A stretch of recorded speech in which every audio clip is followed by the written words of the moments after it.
So I know that some of you are getting your meals just now, so sorry for the delay, but go on, enjoy your meal.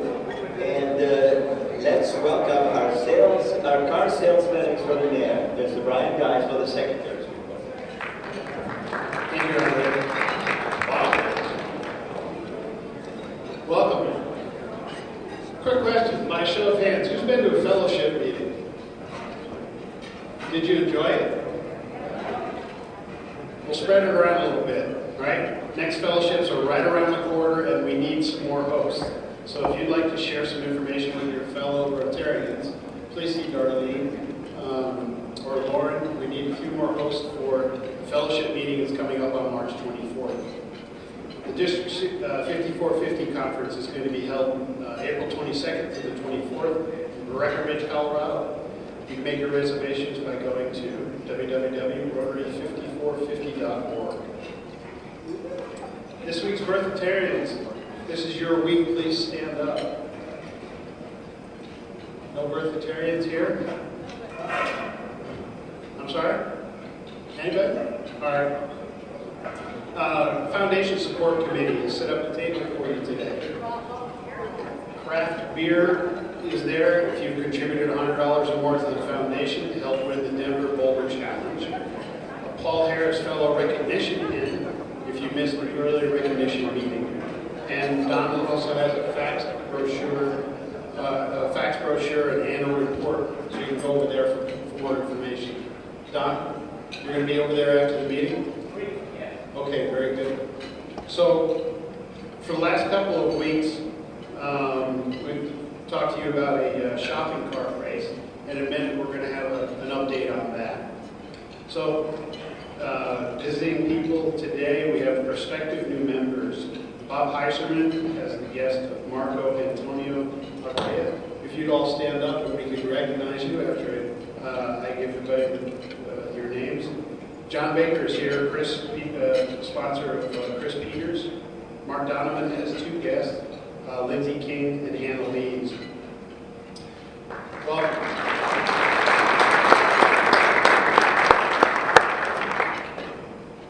Melinda Quiet has a guest, Jeremy Schaefer. Welcome. And Mark Bird has more Ridge is visiting. Welcome. Visiting Rotarians. Dr. Karemba Ringera from Maru, Kenya, is past president of her Rotary Club. She's visiting and a guest of Mary Penny today, along with Ralph Lockett, guest of Mary. Welcome.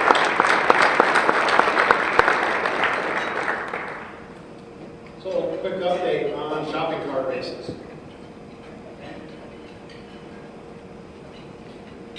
Good afternoon. On February the 23rd, 124 community members raced to raise food and funds for the Colitis Crisis Center, a homeless shelter that serves families, veterans, and single individuals. Club 31 Rotarian Debbie Kaufman rallied a team of Rotarians, including Peg Johnston, Debbie Beasley, Valerie Hopkins, and Chris Walker. It was a Pentagon-level operation, as they needed to purchase only the items on our shelter's needs list and then check out at the cash register with a bill closest to $150 to win the race. Chris scouted the aisles for goods, Peg and Valerie mapped out the route and avoided crazed costume shoppers and other pitfalls. Debbie Kaufman held on tight to the cart to try not to throw items in the basket that weren't on the list. And Debbie Beasley held the calculator and brought Club 31 in at only 26 cents from the $150 goal. The results. In its first year of participation, the Club 31 team emerged victorious over many other seasoned teams to snag the first place trophy in the bronze division.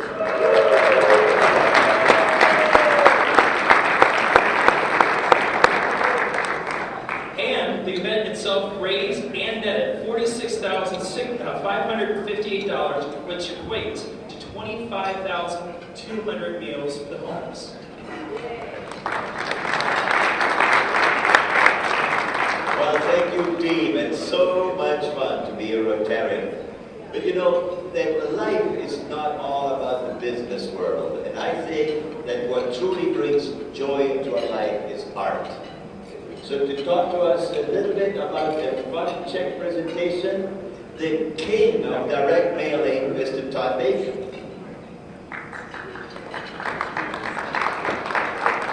Thank you, President Andre.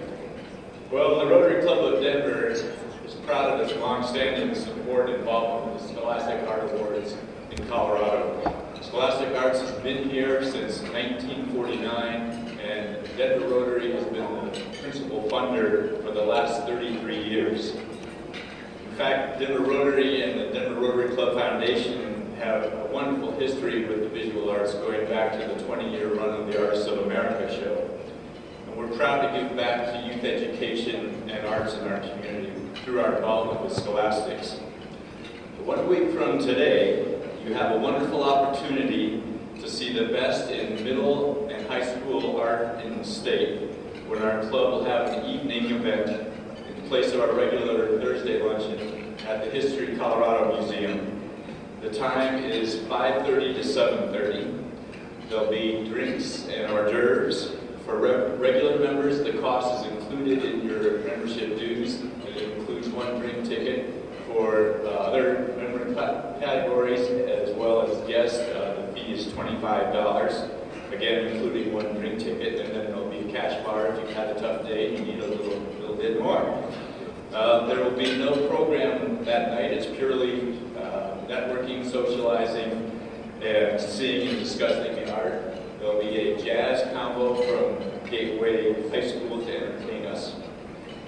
Unlike our meetings that we've had at the Denver Art Museum the last couple of years, where a curator from the Art Museum has come in and cherry-picked 80 or 90 pieces, there are 640 pieces in this full exhibition at the History Museum. So you'll get to see a lot of wonderful, wonderful work. This is the 2nd year that History Colorado has hosted us there, and we really appreciate their partnership with us. Also, that night, all of the other galleries and exhibitions at History Colorado will be open to Rotarians and your guests until 8 o'clock. So you can see what we call the all-state finals in visual arts. There's drawings, paintings, sculptures, ceramics, photography, jewelry. If you've never seen gowns made out of newspaper, you'll see them there. It's a really exceptional show. We saw a little bit of it last week. So please come and celebrate problem solving and creativity with us next Thursday.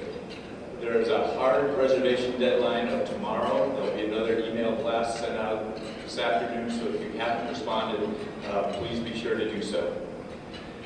At this time, it's my pleasure to present a check for $8,000 from the Denver Rotary Club Foundation to Pam Stark, the Director of Scholastics since 2001. I need to point out that Pam and her team serve entirely as volunteers. Pam is a former art teacher herself and absolutely loves the students, the teachers, and the expressive nature of the visual arts. Without Pam's leadership these past few years, Scholastics simply wouldn't exist. So my pleasure to present $8,000 to Scholastic Arts.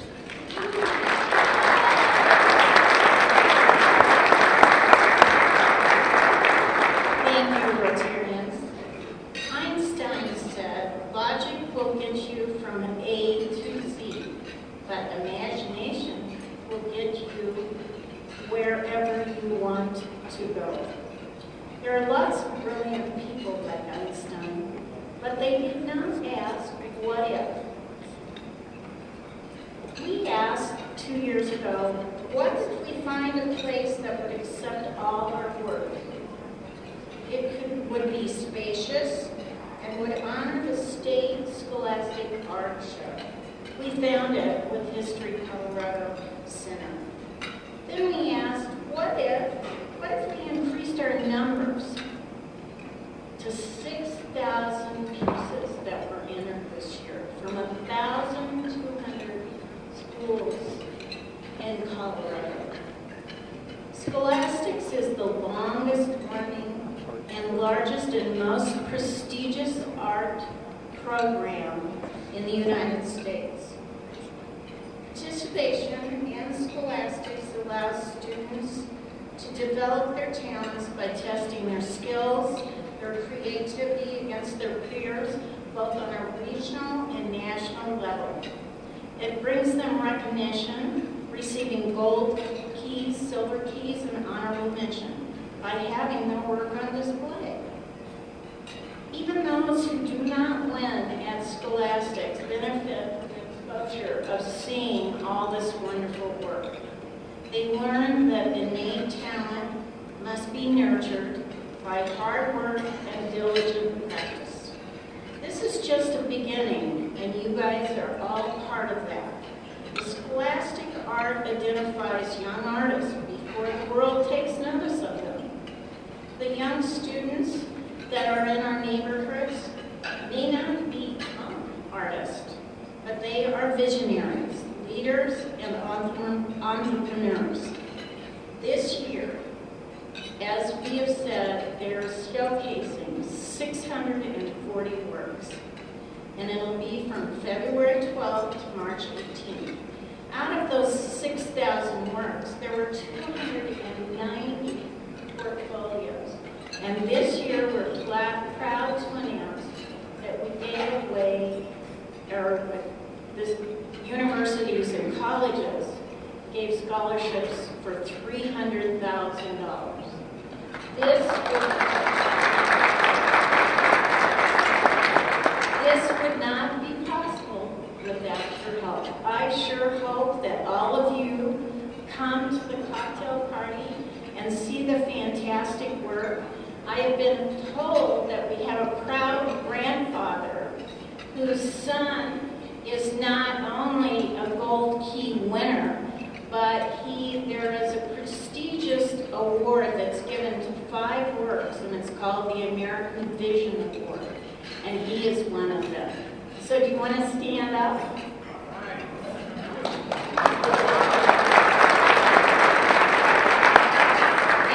And without your support, we could have never, ever done this for the last 33 years. Thank you so much. And please come.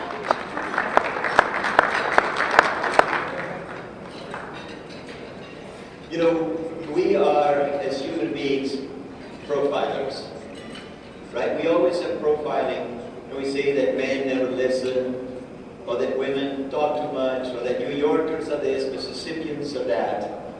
The problem is that there's always a little bit of a grain of truth, right? When we say, oh, Rotarians are all white, male, and old. Right? And there is a grain of truth in those things. And it is when we blow those out of proportion that it truly becomes a problem. And in life, we tend to judge situations rather than assess them. Because when we judge, we're using our preconceived ideas and our prejudices to decide what we're going to do or how we're going to move forward, instead of assessing. And by assessing, we're opening our minds to new ideas and being welcoming to them. And just now over lunch, I think that one of my prejudices got corrected, and I learned a little bit in talking with our guest speaker today. So Belinda Quiet, the head of the Quiet Company, that is one of our most terrific volunteers in the community and very involved with the Anti-Defamation League, will introduce our wonderful speaker for today. Belinda?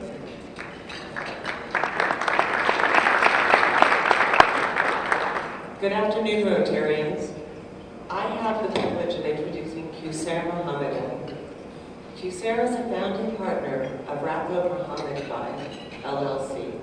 He advocates for the rights of employees in the workplace and for the civil rights of all individuals against governmental and institutional abuses of power. Qusayr is an adjunct faculty member teaching constitutional litigation at the University of Denver Stern College of Law, a National Institute for Trial Advocacy, Trial Skills and Techniques faculty member, and also serves in leadership positions on a number of other legal committees. His work has led him and his firm to receive the distinction of having the Colorado Trial Attorneys Case of the Year in back-to-back years.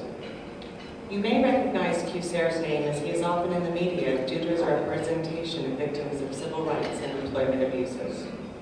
Among others, QSAR represented Jamal Hunter, the Denver jail inmate who was tortured by fellow prisoners while Denver sheriffs looked away, and for whom he obtained one of the highest civil rights judgments in the history of the city and county of Denver. Just recently, he represented minority workers at Vail Resorts who suffered discrimination and sexual harassment, where he prevailed and received the highest settlement for a sexual harassment case in our state. In addition to all of his civil rights work, QSAR has also served as the General Counsel of the Colorado Muslim Society.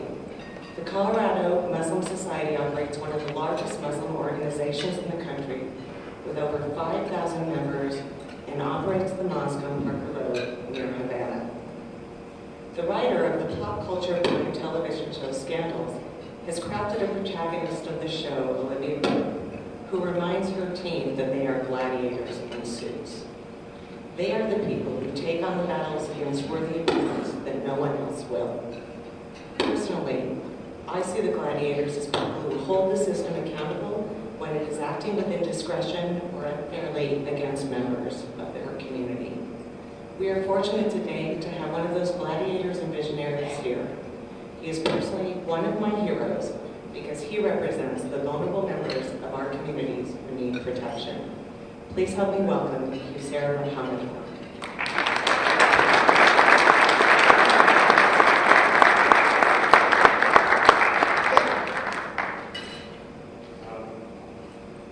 This is not a group that I usually speak in front of, so it takes a lot to get me a little nervous, but here we are. So first and foremost, right on the mic. Okay. Is that better? Is that better? Okay. So first and foremost, thank you very much for the honor of being able to speak in front of you. I've worked with several Rotarians back in the day. My parents are from East Africa. They were born in a little island called Zanzibar off the coast of Tanzania. And I remember getting roped into a water, it was like a water cleansing, water purification type thing with the government of Dar es Salaam. And I know that Rotarians have done a lot of work with water. Before you were into the big bully of water was one of the big missions, and it's done incredible work. I saw it in the cities my parents were born. So thank you for your tireless work in this. So I'm going to talk about some things that you may not always hear, and I'm going to preface what I'm going to say with I have tremendous respect for diverse opinions, and by no means am I trying to be insulting or inflammatory or a shock jock by any means. That is not who I am. We do things, we represent clients, but I'm going to talk about some of the observations that I have had doing civil rights work and employment discrimination here in Denver for the last 15 years. And my law firm, Muhammad, I'm proud to say, has had some of the largest social impacts in the last 4 or 5 years in Denver. I'll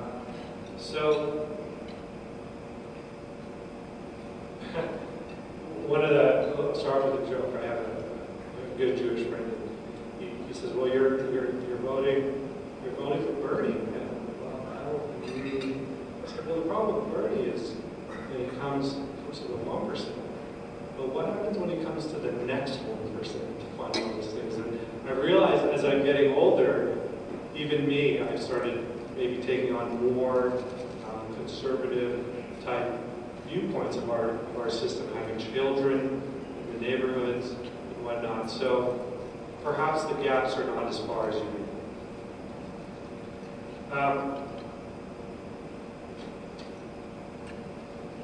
I learned that in Colorado and in Denver, I know that Chief White has spoken to you at this group, and I probably have some differences of opinions when it comes to how our law enforcement interact with our communities in Colorado. I had the privilege of representing, there was a case that was in the press a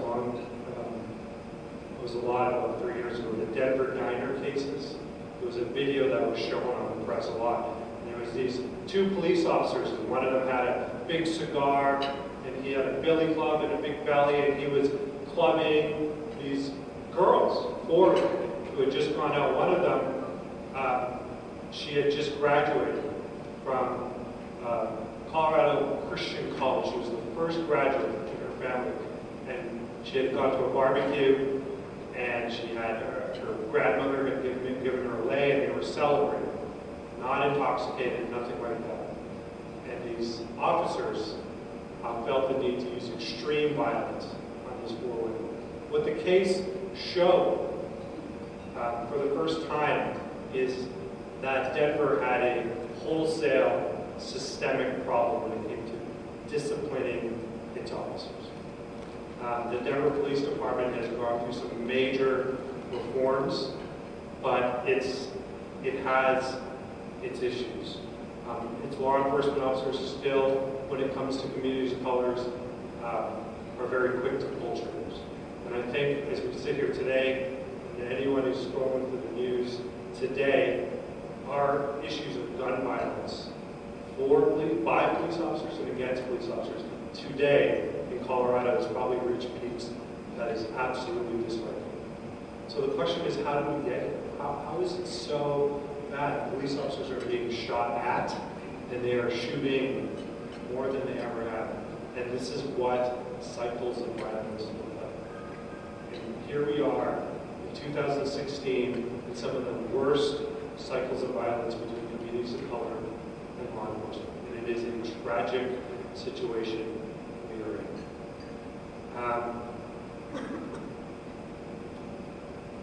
It's not all about the police. Our lawsuit, as Melinda mentioned, in the Denver diner case, the Jamal Hunter case, revealed wholesale systemic failures in the Denver detention center. Let me give you some examples. 30% of the inmates in the Denver detention center are monolingual Spanish-speaking inmates. But there was not one shred of information given to the inmates that were written in Spanish. A Spanish-speaking detainee didn't even know his rights or her rights on how to request a toothbrush, towels, how to communicate basically with the jail. These were deliberate choices that our government made in terms of incarcerating communities of basically Mexican descent. This is our brand new hundreds of millions of dollar jail that we built right there by the new courthouse.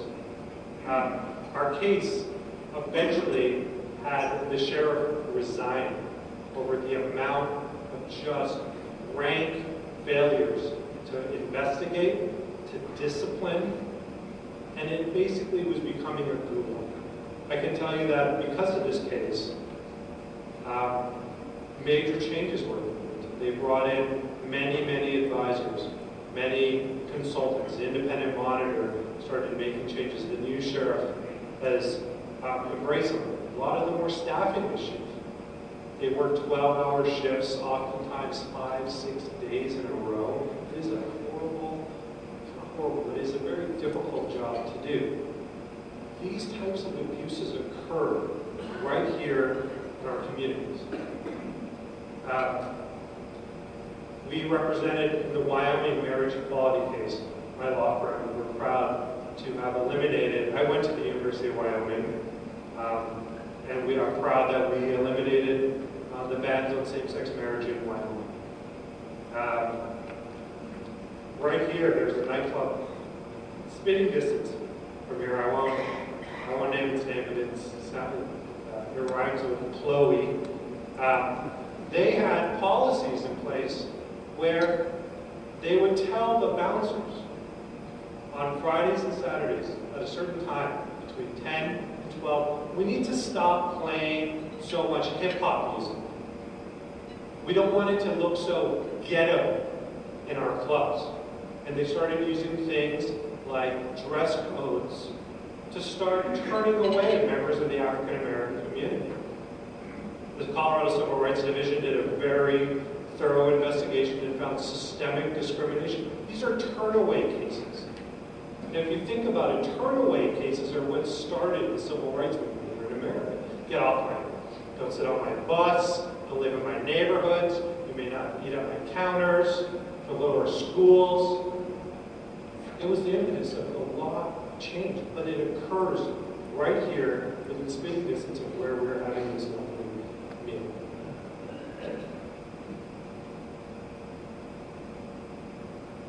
I represent Jessica Hernandez. She was a 17-year-old girl who was shot and killed by police about a year ago. It was a very high-profile killing. It is a difficult case. Jessica made some decisions that we probably all would agree that she was in a stolen car, she was smoking some weed, she was mildly intoxicated. But what we had was a car full of 5 kids, 15, 14, 17, and they are hanging out, kind of making out, doing things that probably some of us did at that age. And the resulting encounter was 2 law enforcement officers shooting 8 bullets into a car filled with kids. And the only crime that they knew of was that the car was stolen. This is the current state of affairs for law enforcement in communities of color. Is this something that we should tolerate in our community? Is there a better way we can imagine handling a situation of 5 kids in a car other than shooting 8 bullets into it? I think we can do a little better than that, and we should expect a little better than that.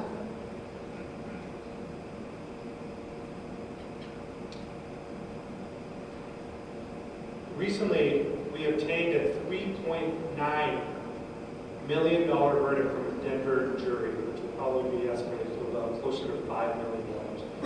It was a man who employed an exotic dancer to be part of his employment force. And he forcefully sexually assaulted her in her home, chased her outside, and then tried to rape her again by a fence. 4 members of her community came and saved her. His defense was, I took some medical marijuana. I was too stoned. I didn't know what I was doing. Oh, and by the way, your client, she's a former dancer. She has been sexually assaulted in the past. She's been gang raped in her past. She has mental health issues. She's a prostitute. She's a whore. This is what they said in front of a Denver jury. In response to a woman trying to assert her rights to not be raped by her boss. And what does the Denver community do? They say, no, this is not going to be tolerated in our community. We are not going to victim blame. I'm not going to allow a rapist to further traumatize his victim. And the community spoke. And that leads me to where I'm going to segue into some issues as it relates to the interactions between the communities of Muslims here. Is I've discovered doing civil rights work, and this is the case I talked about Rotary yesterday. We live in an incredibly wonderful state.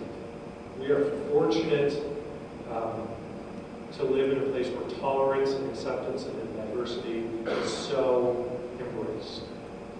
I cannot speak enough about the acts of courage and compassion I see every single day from our community.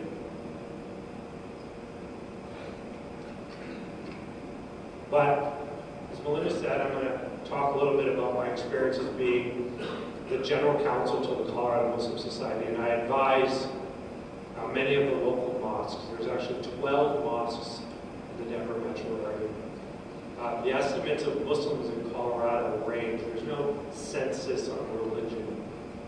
But I can tell you that the mosque on Parker Road, they had 2 Friday English word sermons sermons would be the best. And they both last an hour. And during high season, like times like Ramadan, 3,500 people will come per sermon. That's 7,000 people that filter through a mosque in 2 hours. The vast majority of them are African American.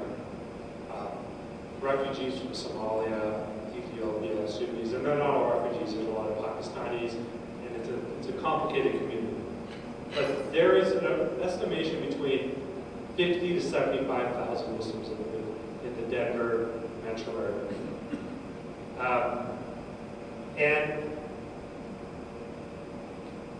the community is an interesting one, and it is challenging.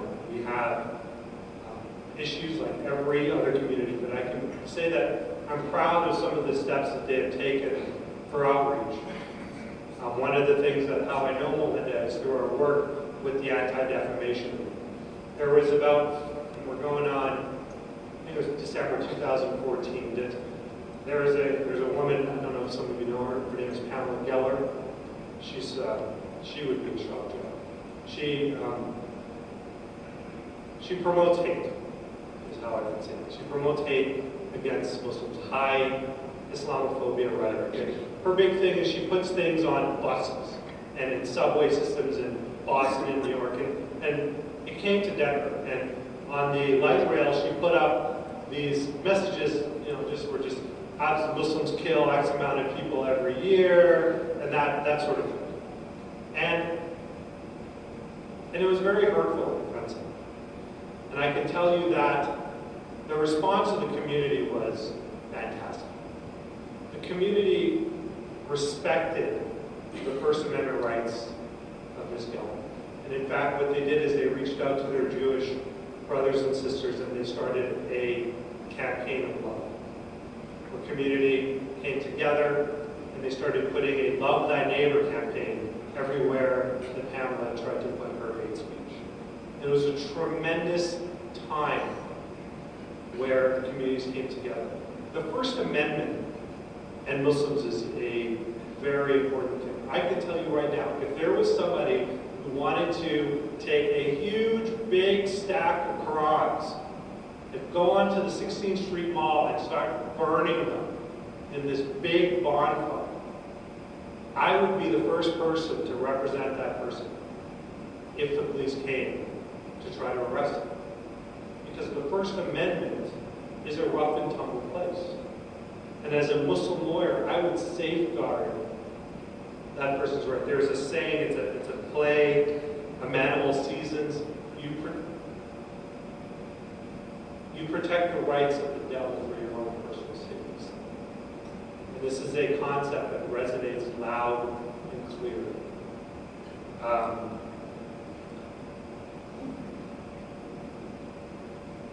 Let me share a sort of an anecdote.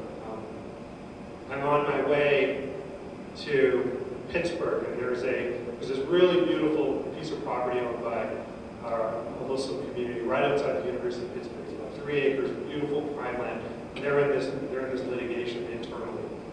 And I'm there, and we're in the DIA concourse, I think B, the United concourse, and it is like the middle of the day. It is crushing times.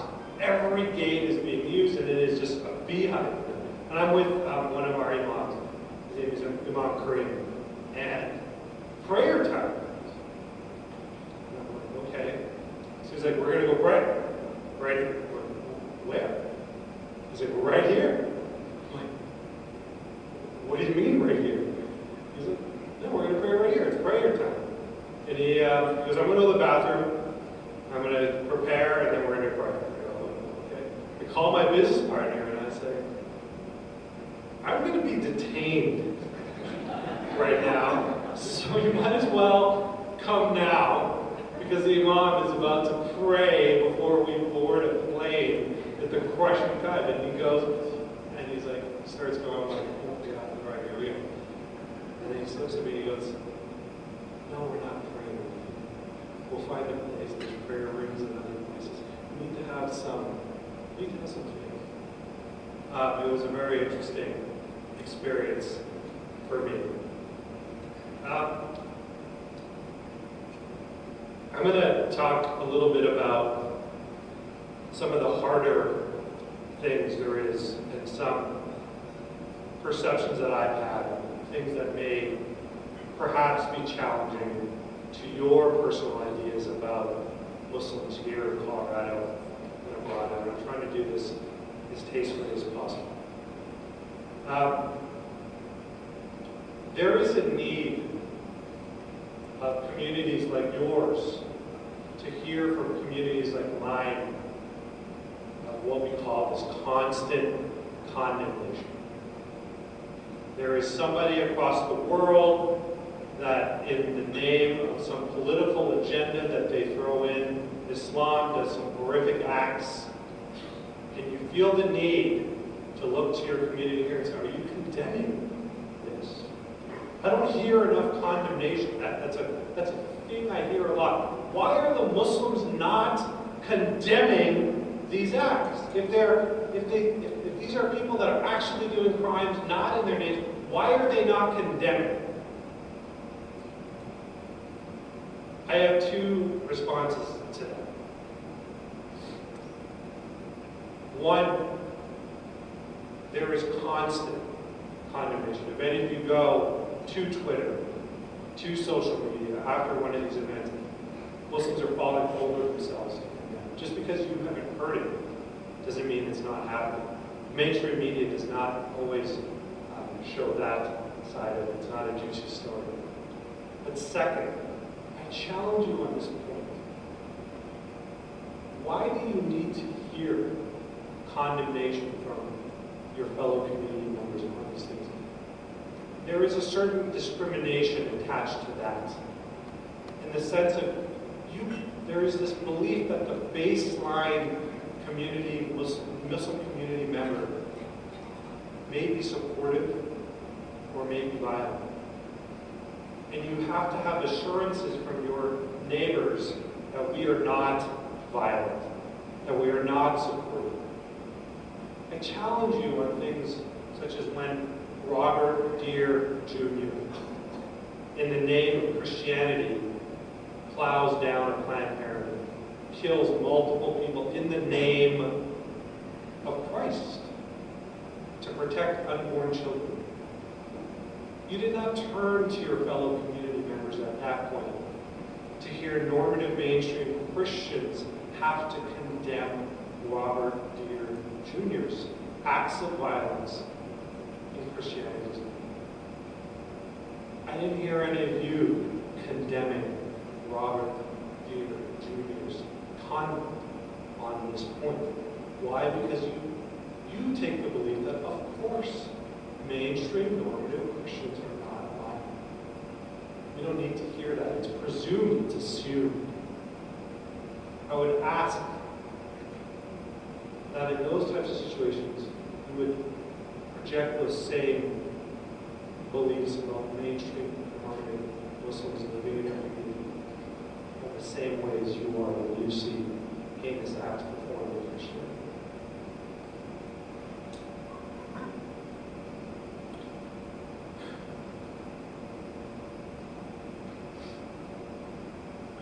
There's another issue that occurs a lot when Muslim terrorism issues happen. There is this need in the media to go and look at mosques and say, where was he radicalized? This belief that the mosques in your community are somehow jihadi radicalization zones that are occurring. I invite every single one of you to go to a mosque in your communities. Let's see, the doors are open 24/7. Go see for yourself what these are. We don't go when James Holmes commits the worst possible atrocities in our community. We don't ask the same question. Where was James Holmes radicalized? We don't ask those questions. Double standards. If you want to know where somebody may or may not have been radicalized, go look for yourself. But we've had some troubling and challenging things. I was at the mosque and I represented the mosque when there was 2 Somali girls and 1 Sudanese girl tried to join ISIS. I don't know if you remember that. This happened in our community. I'm sort of plugged in that I get the first call on a lot of these points.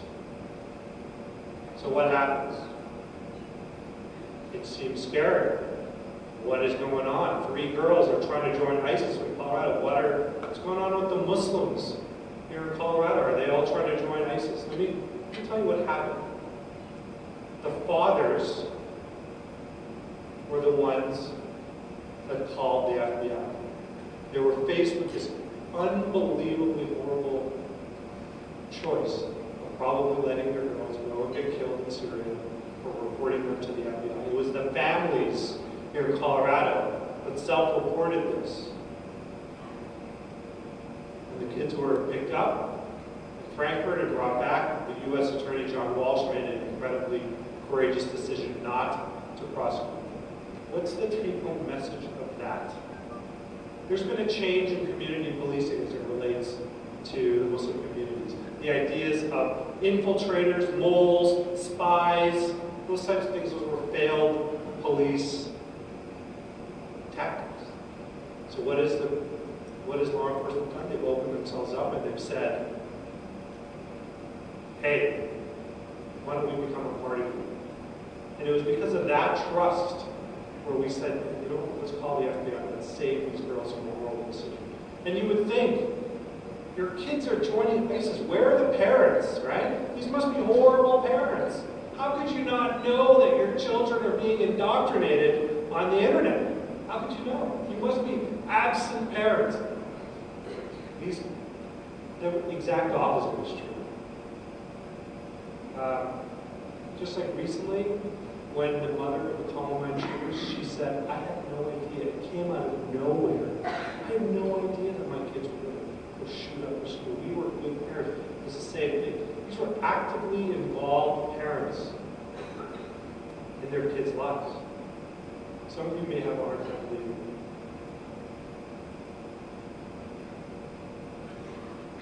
So this leads me to my final point, which is what I am seeing right now in national politics as it relates to Muslims. And things that you should see if you haven't put the patterns together. The rise of Donald Trump's and his authority and his sort of popularity. There is models and mirrors of how he has risen and how Adolf Hitler rose to power. Villainizing and blaming immigrants for the follies of society, check. Fear-mongering and promotion of social division, check. A complacent populace not taking things seriously, check. Donald Trump, in his presidential campaign, has called for the mass registration of Muslims in America, government forced closures of some mosques, a temporary ban of all Muslims entering into the United States. The analogy of the Third Reich is there. The mass registrations of Jews in Europe, that cannot be ignored. He has recently gone as far as to create historic events where the United States Army dipped bullets in pig's blood and executed 49 Muslims. This was highly discredited as being entirely fictional. You know who else made up things in his rise to power? Adolf Hitler. Now I'm trying to imagine in a Trump presidency, let's say, God forbid, there is another terrorist attack that has some Muslim type of connection. What is going to happen in your communities? Do you see a series of official escalating events against the Muslim community to be something that was just come out of nowhere? Do you think Muslims having to wear, I don't know, armbands, for example, is something that Mr. Trump may do? Maybe a green crescent armband? Or the internment of Muslims? It happened. It happened here in Colorado during World War II, where we interned Japanese Americans in a political climate that is somewhat similar to what we are in right now. So I imagine these are real conversations that I've had with some of my Muslim friends where they go, when the police come, when they come into my house, and they go, sir, it's time to go. If I say, well, I've got a John Elway jersey, I can tell you why Tebow wasn't good. I can tell you why Terrell Davis ought to be in the Hall. I have hyped a lot of 14ers. I know all the breweries in Rhino, and I know the good strains of weed. I'm a good Muslim. Am I a good Muslim? Do I pass the good Muslim, bad Muslim test? But these are conversations that actually happen.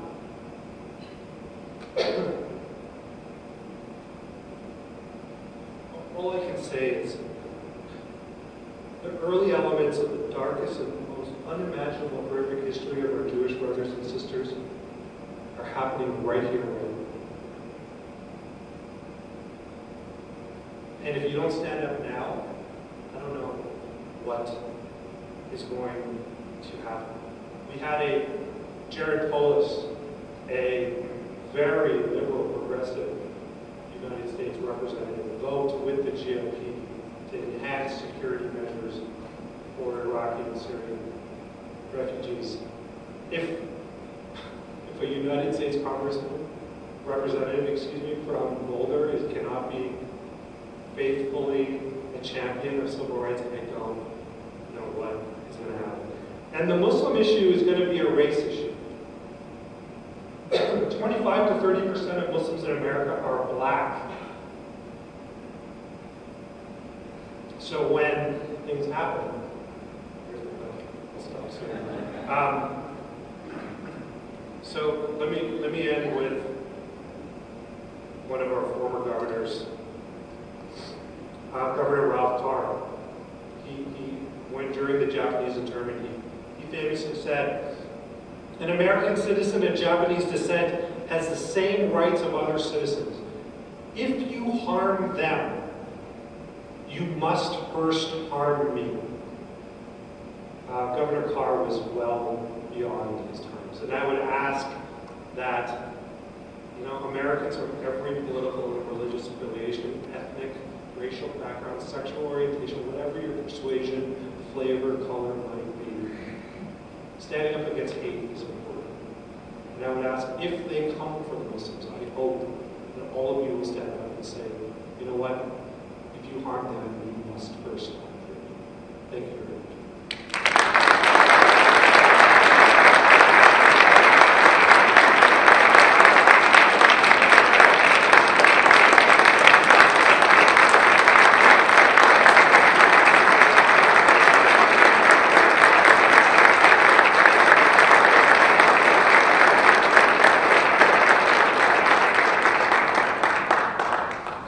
Thank you very much for your exemplary speech today. This Rotary Club is extremely stingy with its standing ovations. And so for you to have gotten one says that your message has resonated with this crowd. So thank you very much. As I explained to you, we will inoculate 15 children against polio on your behalf. We're honored to have you with us today. And as you all know, we have our 4-week test. And in our 4-week test, one of the key questions that we ask, is it fair to all concerned? So as we are out there this week, let's think about the message that we heard today. Let's spread it amongst our friends and relatives. I was one of the people that asked Sarah before lunch about when will the Muslim community stand up against the violence, and he set me straight, and I think he did the same with all of us by sharing the message. So thank you very much. Next week, we are not meeting here at lunch. As you heard, it's going to be the Scholastic Heart at the History Colorado.